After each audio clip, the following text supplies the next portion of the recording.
Well, I think you all know the deal. I think I might need to clean my YouTube camera off. You know what? Hang on a sec. Let's Maybe I should have waited until the theme to do that. Now focus. No, maybe my lighting's just too hot.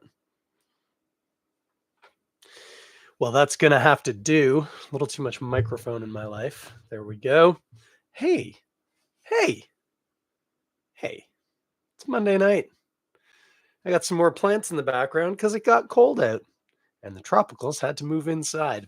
I don't know if that's a tradition in your household, but it is in mine and it's happened. And there they are. And that's some barbecue stuff in the background too.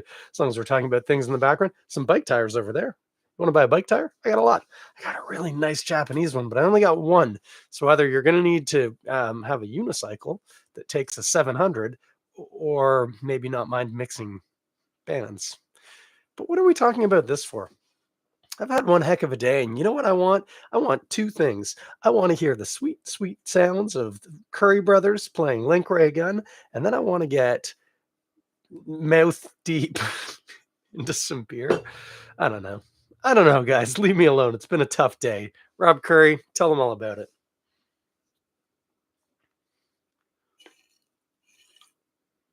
Yeah, that's right. You know that track. That is Link Ray Gun off of the record We Are the Currie Brothers from the Currie Brothers Pride of Gravenhurst, Ontario. And I am Chris Schreier. This is the Toronto Beer Podcast. Quick note about the Currie brothers. By the way, you should probably, if you're interested in the socials and you like cool things and musical things, especially insofar as recording, you want to go ahead and follow Rob Currie on the old Instagram. I think it's called Rob at Rob Currie. Currie's recording. I can't tell you because my Instagram machine's currently live streaming. Anyway, look up Rob Currie, Currie. You'll find him. Super cool channel. Interesting microphones and stuff. Lots of cool shots of his studio space. But I mentioned this because he had a rough week there last week. Got broken into. I think I've told you before. He runs an antique shop as well as a recording studio, and part of what he sells actually is guitars. And had a couple of guitars nicked after some ne'er do wells hucked a boulder through his front window. Um, which, like, I suppose if you're gonna do it, like, yeah, at least they leaned into it. They didn't get fancy and pick a lock or something. They just chucked a rock through a window. It turned out those ne'er-do-wells did that a few other times in Gravenhurst, and God bless the OPP, they caught them. So, not great for the businesses affected, but good work on the frontline workers there in the OPP up in the Gravenhurst area, putting a stop to that string of rock through window attacks. Oh wow, a whole bunch of people have joined in. Hello, hello, hello. It's so nice to see you all. Oh, and look, there's my wife. Oh my gosh, it's a busy night on the Toronto Beer Podcast with me, your host, Chris Schreier. What was I saying? Oh, I was talking about Rob Currie. Check him out. Solid account. If you like that kind of thing. If you're not interested in interesting guitars and fascinating recording devices, might not be as much to your taste. I digress. Guys, we got some business to do. I need a sip of beer.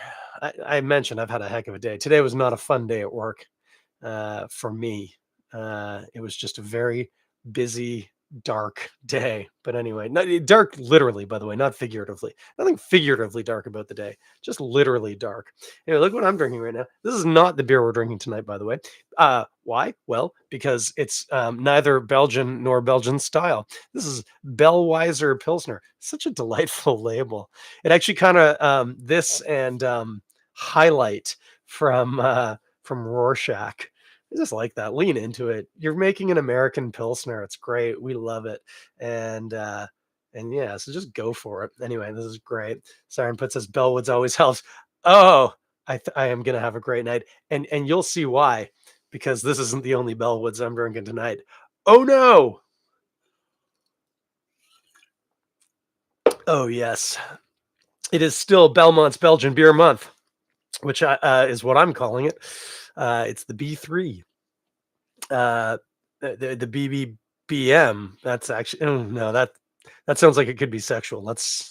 not go there.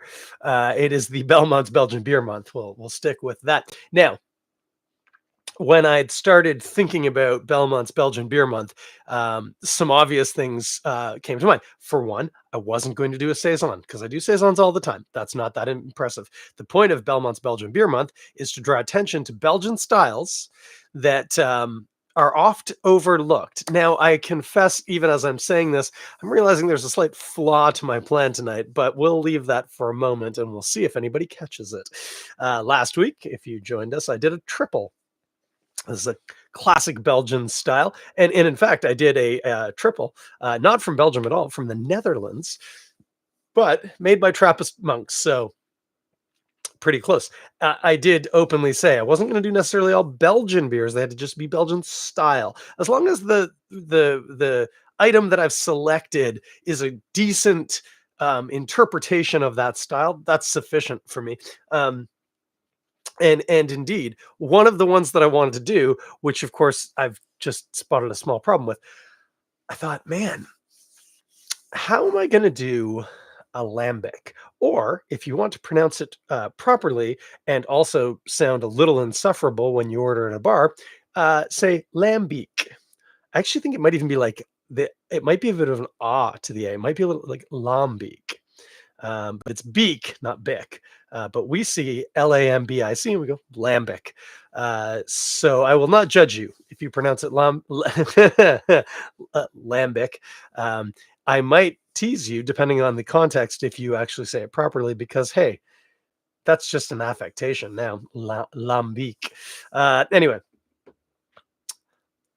lambic beers are a wonderful part of the Belgian brewing tradition. Now, not a lot of them available, unfortunately, in Ontario. You can get arguably the big guns in the lambic world via import, and I assure you, I could have secured myself a bottle. They might even sell them at Bossa Nova. Now that I think about that, would have been worth a trip over to Roncy. I wonder if 99 bottles would have had some. I didn't actually do that much research because opportunity knocked. Did I even say it's Cantillon or Cantillon if you want to pronounce it incorrectly too? You could say, could I get that lambic Cantillon? And that would be equally stupid. So that would be something. Cantillon is a lambic style of beer. And I, as note, probably could have found it if I'd wanted to. There are others. In fact, I don't know if it's technically actually lambic, but Mortsubi Creek is, I think, a spontaneous ferment that's done on, if it's a creek, it's cherries. So that used to be available. Don't know if it is. I didn't even look. Anyway, the point of it is, I had a plan. Now, the first thing you need to know, lambics are what are called spontaneous fermented beers. Now, the word spontaneous here is probably being misused. I think you could make a pretty good argument it's being misused. Need another mouthful of beer. One sec. The idea, the myth, if you will, is that these beers were brewed in well, they would be in the kettle like a normal beer, but then when they were transferred through something called a cool ship, which you have to admit sounds pretty awesome. If you're transferring something through a cool ship, this is basically like a water table when you're a kid, but it's big. It's made out of metal, and the beer passes through, and it's quite shallow, and it's open to the air. And that cools it, for one thing. There's a lot of heat loss in that, which is an important step. But also, arguably, it exposes it to wild bacteria and yeasts in the air. Hmm. Now, most brewers work very hard to prevent exactly that from happening. But with lambic beers, which, as noted, are spontaneous fermented or wild fermented beers, in fact, that's exactly what they're looking for, is an infection that creates a delicious tasting beer. Now, unfortunately, some of the romance to that has been destroyed by science when people who know more about this stuff than I do went looking, they realized that the main strains of yeast and bacteria that were actually doing the fermenting in the beer, and by the way, this makes perfect sense, were not drifting in on the gentle breezes through the open window and touching the beer while it was in this brief, albeit large, open cool ship. In fact, the beer is getting, to use the word properly, inoculated or infected, if you prefer, with said bacteria and yeast in the fermenters themselves, which are wood, which have that yeast and bacteria in it. Um, so the only thing spontaneous about it is like if they just decided, hey, we're going to brew today, and then we're going to put it in that thing where it always comes out tasting fairly similar to the last batch, and that's because those fermenters, which are made out of wood, just have that natural yeast and bacteria in them. Um, that said, if you go to like Cantillon or one of those types of breweries, they're all dusty and cobwebby, and there's this whole like, oh, if we clean that up, we might clean away the yeast, and it's like, well, no, yeasts are they're in the fermenters, guys. But anyway, it's a very wonderful and romantic idea. Now, the flip to that is you can actually do that. You can get a spontaneous fermentation from exposure to air. And there are a couple of beers, more than a couple actually at this point, that are made that way in Ontario. The first one that kind of came to my attention was a bunch of breweries. It was like Amsterdam, Great Lakes, Indy, Sawdust. Oh, who else? There were some other people involved anyway, and they called it Nyambic or Nyambique, if you prefer. Um, and basically, they made beer, took it to an orchard in Niagara, cool shipped it among these trees with bugs and stuff flying around and leaves and I don't know what, thus exposing it um, to wild yeasts and bacteria. I don't wanna say too much about that. Let's just say you can't buy that beer. Uh, and I could not procure myself a bottle. I don't wanna make any judgments. I don't wanna make any suggestions. Apparently, some of it might have been blended with, some other beers. Not gonna say any more about it. I'm not authorized to do so. But suffice to say, I could not procure that, and that had been my first stop. Um, then it occurred to me that the likes of, say, Block 3, who like to mess around with weird, funky things, might have done that. I thought, oh, perhaps I'll message my good buddy Kevin. Also occurred to me, Little Beasts sometimes gets up to that sort of mischief, and thought, oh, I can message Aaron too. But before any of that happened, what did I see on my Instagram but a post from the good folks at Bellwoods? And it was as if the Instagram algorithm was reading my mind or possibly listening to my conversations, which sadly might be true.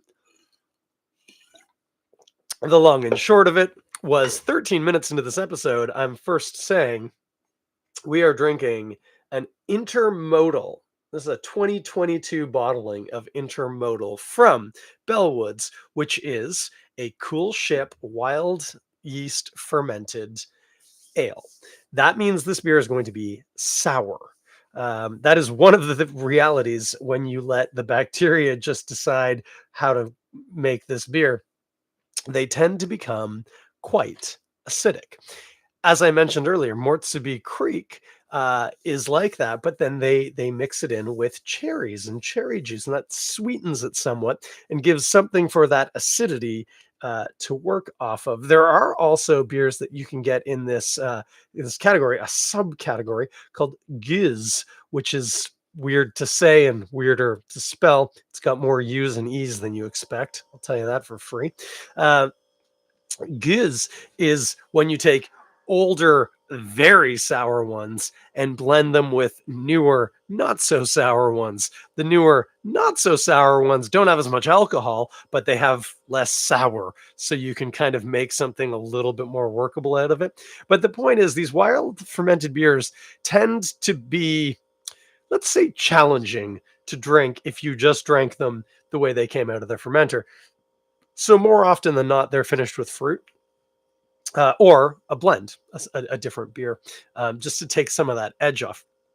This beautiful bottle of 2022 Intermodal uh, is blended or brewed with peaches, which is one of the many accepted fruits that you will find in Lambic beers. It's called a pêché.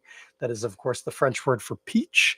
It is also, incidentally, the French word for sin.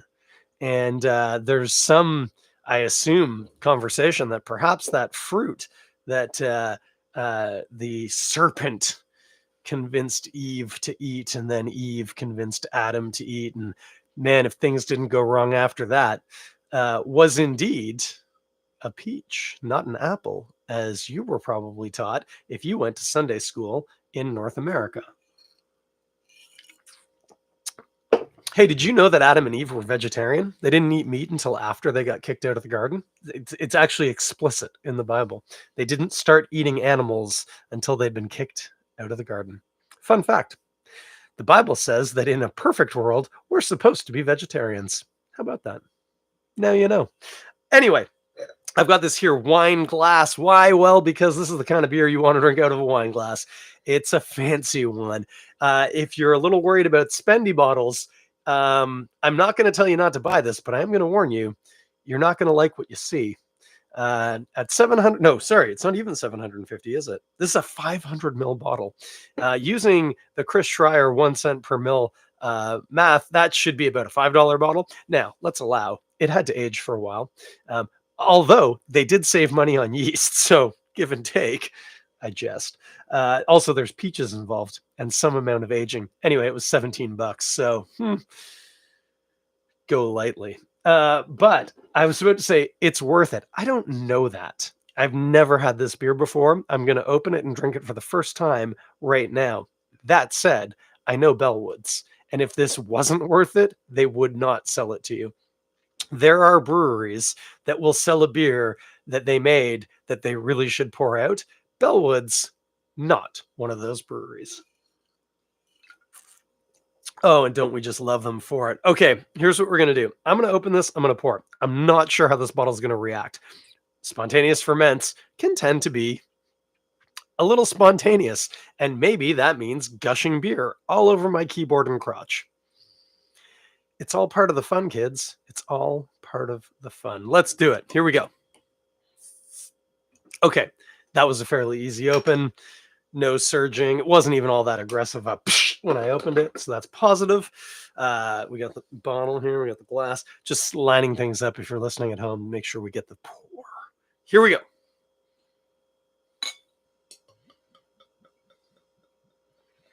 Oh my golly, this looks so good.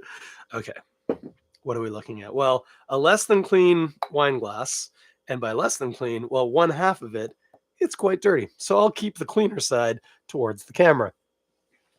This is hazy. It is light orange in color. It has a fairly active carbonation, although not a ton of head, not uncommon in the style. Let's give it a sniff. Oh, I'm excited about this. Here we go. Oh, okay. Okay. All right. This is interesting. It definitely smells of peaches, which is quite nice. Now, sour is not a smell. It is a taste on your tongue. When you say something smells sour, you tend to be smelling something that you know is sour, and therefore you go, that's sour. Interestingly, when I smell this, I don't really get an overwhelming sense of sourness. It's peachy and a little malty. I mean, if you really want to get deconstructy, there's a bit of a floral note that I think is related to the peaches. That might be, I'm not going to say it, but without getting real deep and really geeky, Oh, hey, my buddy Rob Jackson's watching me on YouTube, and he thinks Keyboard and Crotch is a good band name. Keyboard and Crotch. I feel like that's more of a hipster barber shop, but your mileage may vary. All right, let's drink this. I can't wait, guys. I'm sorry. This just smells very, very tasty. Mm-hmm. Oh, yeah. Oh, my gosh. Okay. I haven't said this in a while, but nothing would please me more right now. No offense to everyone who's currently watching live. I appreciate all of you. But if I had my way right now, I wouldn't even say goodbye. I'd just pull the plug on this, go sit in the living room, and just drink the rest of this bottle and regret not buying two, even though, as noted, they're not cheap. Okay, let's talk about this. I want one more sip, though, first. I need a little bit of time, if you'd be so kind.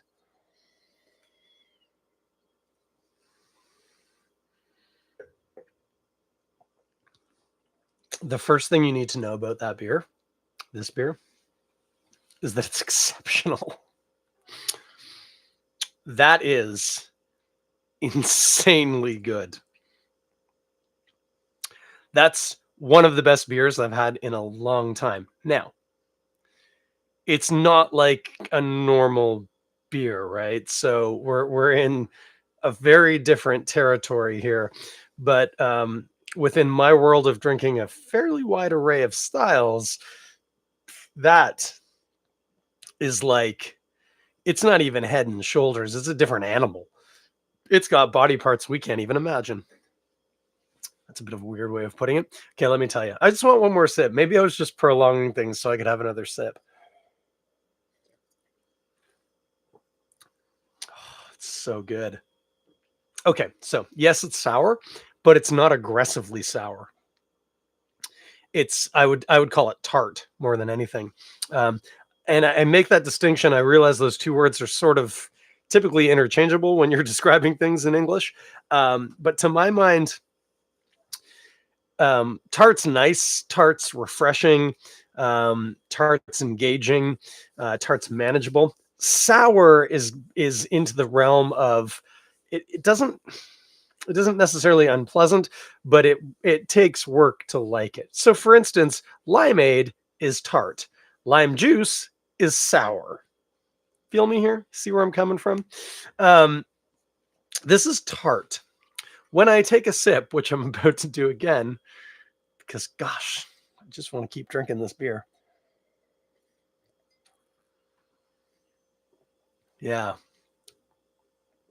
so interesting. The immediate the immediate taste on your palate is tartness that's reminiscent of like underripe strawberries.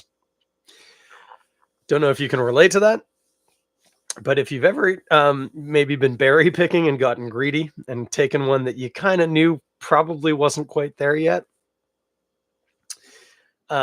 it's tart and astringent with I use the term green. It's almost like a leafy like quality to that tartness. Again, think about an underripe strawberry. As that kind of impression has made itself known to your palate, there is an interesting. It's not this thing is it's malty, but it's not malty sweet because there's such a notable tartness to the beer. You don't get a ton of sweetness off of it, um, but you do get. I think it's just probably like Pilsner malt or something, but there's a bit of a crackery almost malt quality. It's there. It's pretty quick, and then you get a peachy quality. And I say this, that's not happening in stages. I mean, they're revealing themselves in stages, but that tart underripe strawberry is there from the word go right on through uh, to this nice, not quite fuzzy peach slice. It's still peach. It's almost maybe a little, I want to say cooked here. That's often used pejoratively, but that is not how I'm using it. Just that there's a softness and a bit of an doesn't say sweetness, but the beer itself isn't sweet. But the taste of the peaches, it's not like biting into a fresh peach so much as it's like having a peach cobbler, something like that.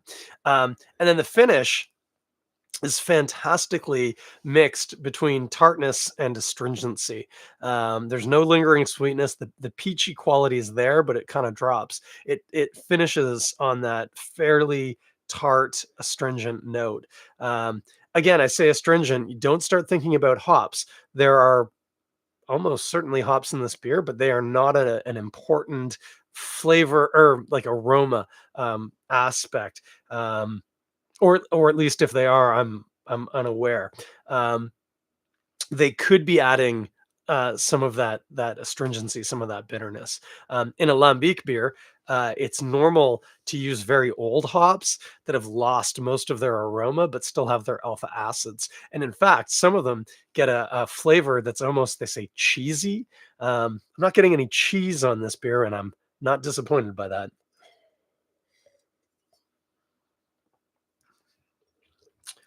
There's a Venice quality. Um, Yeah, sort of, Sauv Blanc-y, kinda white winey.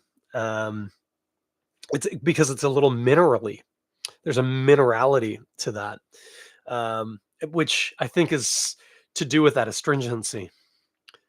Oh, hang on. What's the alcohol on that? I just got a little. Oh, it's 6.6. Okay. I got a little whisper of what I almost thought was like, I would say alcoholic heat, but it wasn't heat, like, it wasn't like sometimes when you have, like, an imperial stout. There was just this, like, warmth for a moment, which I associated with alcohol and may indeed be. It's interesting. I'm trying to get with that tartness. I'm guessing that underripe strawberry is one of the yeast characteristics. You know, you can get like cherry and um, sort of tart notes like that out of certain strains of Brettanomyces. Um, I don't even know if they've lab tested this to know what it actually was that ended up fermenting this. Um, I'm not getting a ton of like barnyard off of it. It's not. I don't want to say it's not funky, but it doesn't have that very distinctive like horse sweat or blanket or barnyardy kind of funk to it.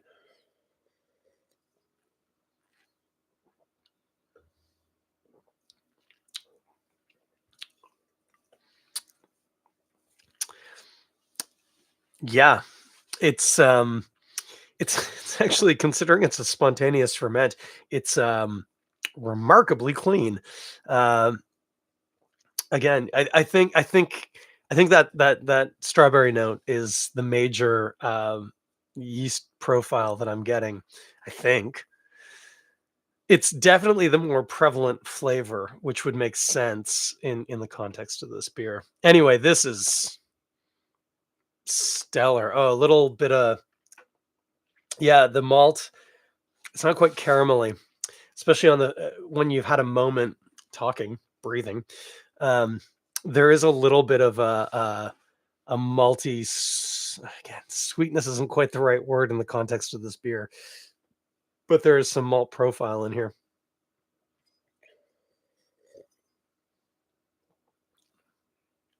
I mean, the most remarkable thing about this is how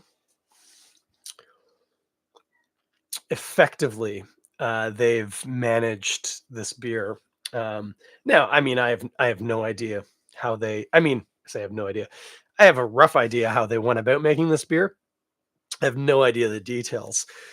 I don't know if they happened to have a very successful batch and it didn't take a lot of extra effort, or if there was a lot of work in here with working with the fruit, with the peach, and possibly I don't know if it's back sweetened. I wonder if the label would say. It doesn't taste like it.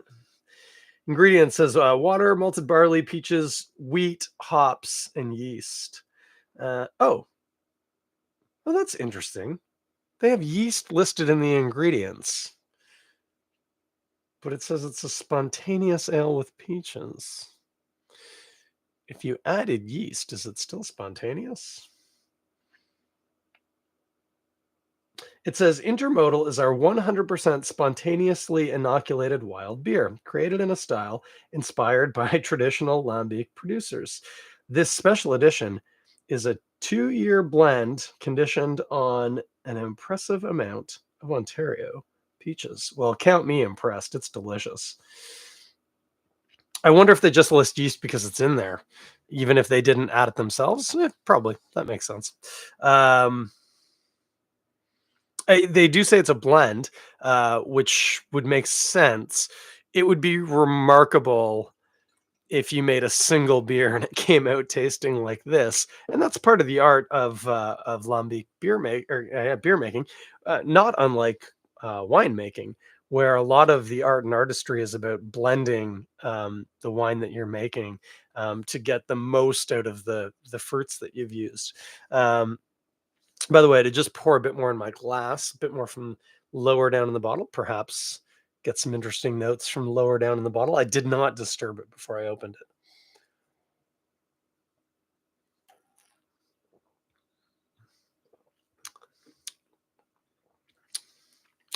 Yeah, no, more or less the same. Now, I actually even notice there's a little, you probably can't see it in the camera here. Maybe actually you can. There's a little yeast cake at the bottom of this beer, which is normal. It wouldn't have been filtered or centrifuged out. So it would have had that yeast in it when it was bottled, and that'll drop out. Cantillon, actually, it's not uncommon. They serve them in these like bread baskets that holds the bottle at sort of like a 30-degree angle or 25-degree angle, and then you just pour out of that, and that lets the yeast settle down into the very bottom corner, so you don't get the yeast. The yeast, admittedly, tends to be not as palatable as the rest of the beer. Some folks disagree and they give it a good old swirl and dump it in. And I don't want to yuck your yum, but I am also aware that the people who make it don't do that. So I tend to take their word for it. This is fantastic. Absolutely delightful. This is, by the way, Intermodal 2022 on peaches from the ever delightful Bellwoods Brewery. I'm going to talk to you about food, but I need another sip of this. And if you know me, you know where we're going. Yeah, you know.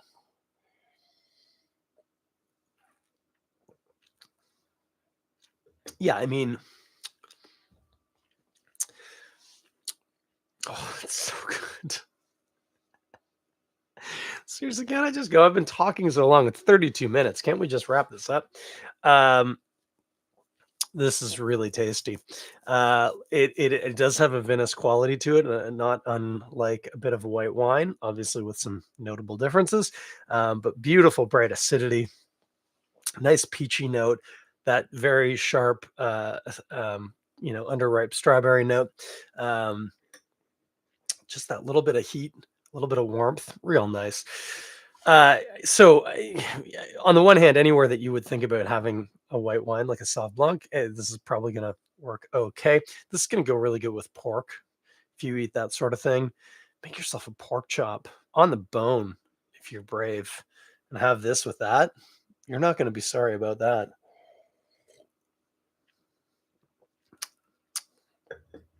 This is going to be another one like last week's going to do really well with shellfish. If you like shellfish, if you don't eat either of those, this is going to work really good with a bunch of different types of cheeses. With this one, it's going to be a bit interesting. Tend towards the fattier, more not neutral isn't exactly the word we're looking for here. This is going to go great with a brie. Don't try and start mixing your funks. This is not begging for like a really dank kind of cloth bound cheddar. No, if you want it funky, that's cool, but go with like an unpasteurized brie. Introduce the funk without really popping too much of that cheese thing. Like, I'm not saying a Beamster or a cheddar or something isn't going to be okay with this. You're probably going to taste it and think that's pretty good, but lean into that fat because this is so tart and so astringent. It could bully the fattiest, creamiest cheese you can find. That's what this beer could do. So let it do that. think of the cheese more as the canvas to let the beer really paint some beautiful pictures. Whereas a lot of the time we're looking for like mutuality or even letting the cheese sing on the base that the beer is building. This is the exact opposite with this beer. The cheese is just there to make the beer better, and I think you would really enjoy that. Sorry if you're a vegan, I don't have any suggestions for you tonight. If you're a vegan, just drink the beer. It's bloody delicious. You won't be upset. You could do some interesting stuff with fruit with this. Obviously, you could try eating some peaches. Go for a little simpatico, but you could play around with like green apples and stuff, and just things that have similar flavor characteristics. Or you could go completely the other way and have something jammy and dry. I tried like some dried apricots or something. See if those bring out anything in the beer that you maybe wouldn't have noticed if you hadn't kind of compared those two flavors. This is such a damn good beer. I'm gonna have a sip, then I'm gonna wrap things up real quick because, as noted, I just want to go drink this beer. I've had a day, guys. I've had a day. Mm, but I have some other stuff I got to tell you about too. Okay, first up, I haven't talked about rugby in a while, and my apologies for that. But this past weekend was the final for the Women's World Cup. Canada, sadly, did not beat England as we expected in the semis, and then fell in a very flat looking match from them. They just didn't look like their heads were in it to France. So Canada placed fourth, France in third in the big final between England, the Red Roses, and the New Zealand Black Ferns. The expectation was that England would continue what had become a 30-game winning streak and seal the deal, as everyone thought they would. However, New Zealand had other things to say about that. Yes, England got red carded, and New Zealand, for a remarkably similar tackle, only got yellow carded. Who knows? We can't revisit that. The official that day was literally one of the best in the game. So we need to assume that they knew what they were talking about. As it was, New Zealand hung on to win another world title, robbing England of their joy. And admittedly, making those of us who don't necessarily always cheer for England feel not too bad about the situation. Also, the autumn internationals are on, and they're great. Wales beat Argentina, who'd beaten England the week before. Man, it's a good time to be watching rugby. That is the rugby update on the Toronto Beer slash Rugby podcast. Also, quick PSA: on Friday there, I had my COVID booster, bivalent, bivalent for two strains that are not dominant anymore. But hey, you got to try, guys. You got to at least show up and try. Uh, got that. I also got my flu shot, which was quadvalent. I got six veiled on Friday. There didn't feel great on Saturday, but that's the cost of doing business. I would highly recommend that if you are medically able to go ahead and get both of those and protect the people around you, the people you love and the people you've never met, but who might not be so robustly immune. And you can do a lot to help them have a better life by just doing the simple act of, yeah, having two not the most comfortable needles you've ever had, and then a day of feeling maybe kind of blah or feeling like nothing at all, because apparently some people don't feel sick at all. Lucky you. Also, guys, put on a mask if you're inside. I'm not wearing a mask right now. I'm inside, but I'm in my own house. If you're going into a shop, if you're going someplace where there are other people, put on a mask. I know COVID's airborne. I know if you're going to be in there for more than about an hour, the mask will have virtually no use. But in the small interactions where you might accidentally spit in someone's face, the mask helps a lot. So please do it. It's just a simple thing. It also helps remind people that there is still a pandemic and we need to be careful. Those are the PSAs. Now, I'll give you a treat and tell you things that are coming down the pike, and I actually know two of them. So hold your horses. Hold on to your horse. Hold, yeah. I want another sip of beer.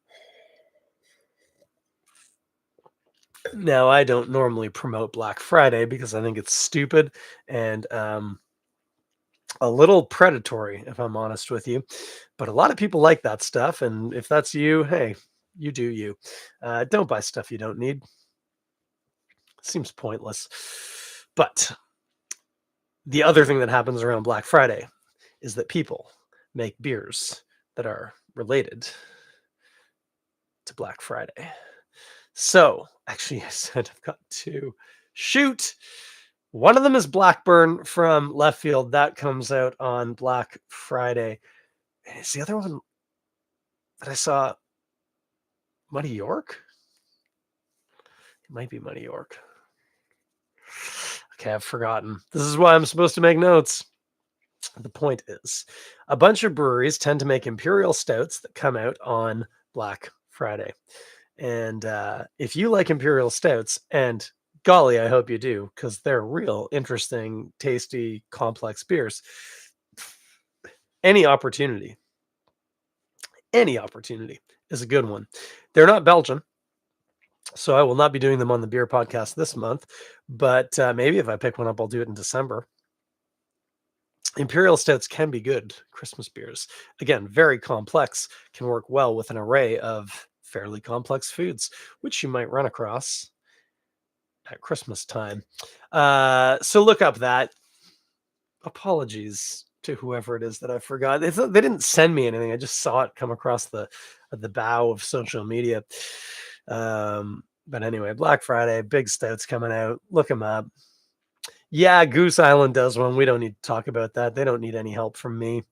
Don't buy theirs. Buy one from a smaller brewery. And if you want to buy one of theirs, buy 6 from a different brewery first, just to make up for it. Don't get me started. Anyway, that's it for the week. Hey, it's Belgian Beer Month. This was Intermodal Wild Ale brewed in the style of a lambic, or lambic if you prefer. You can only get this from Bellwoods Brewery, but the good news is they deliver. That's how I got mine. So you can jump on their website, or if you're in the West End, you can just go buy one of their 2 breweries, and pick some up. It's worth every penny. If you, like me, don't like to pay for shipping and would rather just buy a bunch of beer, I would also recommend Bellweiser, which is what I was drinking at the start of this. Real nice. White Picket Fence, delicious. Farmageddon, amazing as always. Really happy to have that in my fridge. And I got a couple that I haven't had yet. Double Velvet or something like that. Big IPA, that looks interesting. Amaze Balls. Speaking of imperial stouts, it's like a chocolate peanut butter or something. You had me at amaze. Anyway, pick up some stuff. I don't get Bellwoods beers nearly enough. That's not true. I buy Bellweiser at the grocery store a bit, and sometimes Jutsu because it's real nice too. But I don't get out west very much. And they're so dang popular. It's always so full. It's great. I love that. That's good for them. I'm proud. I remember watching Luke sweating joints on copper fittings when they were first starting the brewery. Like, that's great. I love that. I love how popular and hard it is to get a table. It's really good. It's just not good for me. But I do order from time to time. And I did. And I've enjoyed everything. Haven't done it all. Maybe I'm going to run into a real stinker, but I doubt it because Bellwoods makes amazing beers. And when they don't, they put their hand up and say, sorry, didn't get that one right. You don't get to try it. We're getting rid of it. It's awful. So anyway, get yourself some Intermodal, especially if you're interested in the Belgian style of beer called Lambic. And yes, there are others available in the province. In the process of procuring this one, had a few conversations with some brewery friends and was told that yes, indeed, there are a few others out there. So you can look those up. They're not easy to make, so be ready to spend some money on them. If you're into that sort of thing, though, they're worth it. So that's the moral of the story tonight. Kids, hey, next week, we got 2 more weeks of Belgian Beer Month. We know we're going to do a quad, and we know we need to do something else. I don't know what that something else will be yet, and I don't know what next week will be. So I guess time will tell.